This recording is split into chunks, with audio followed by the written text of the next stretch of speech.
Saudara, kita ke informasi lain. Polisi mengungkap sejumlah motif pembunuhan seorang ibu oleh anak kandungnya di Medan, Sumatera Utara. Salah satunya karena sempat melihat ancaman sang ibu terhadap kakak dan ayahnya.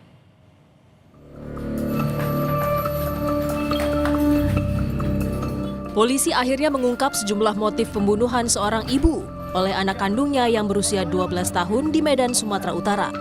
Beberapa di antaranya karena korban menghapus game daring atau game online anaknya. Anak yang berhadapan dengan hukum itu juga sempat melihat ibunya mengancam dirinya, kakak, dan ayahnya dengan pisau. Melihat kekerasan yang dilakukan korban terhadap kakak, adik, dan bapaknya yang diancam menggunakan pisau. Ini dilihat oleh si adik. Kemudian melihat kakaknya, maksudnya adik melihat kakaknya yang dipukuli oleh korban menggunakan sapu dan tali pinggang. Si korban sakit hati karena game online-nya dihapus.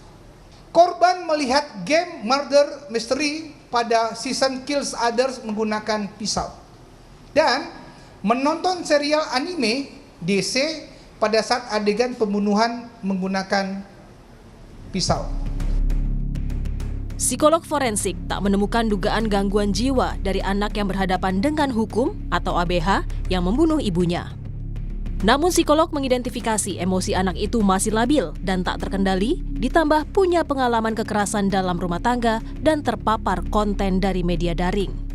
Dari hasil pemeriksaan tidak dijumpai adanya gangguan-gangguan mental tersebut.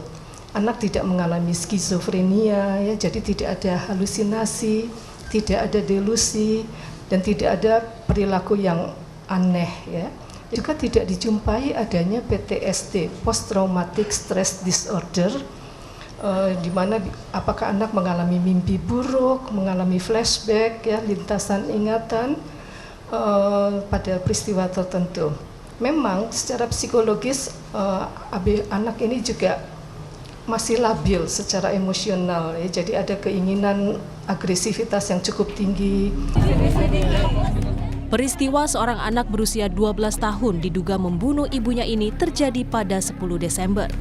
Dari keterangan sang ayah, ia melihat putrinya memegang sebilah pisau di kamar tempat ibunya ditemukan meregang nyawa.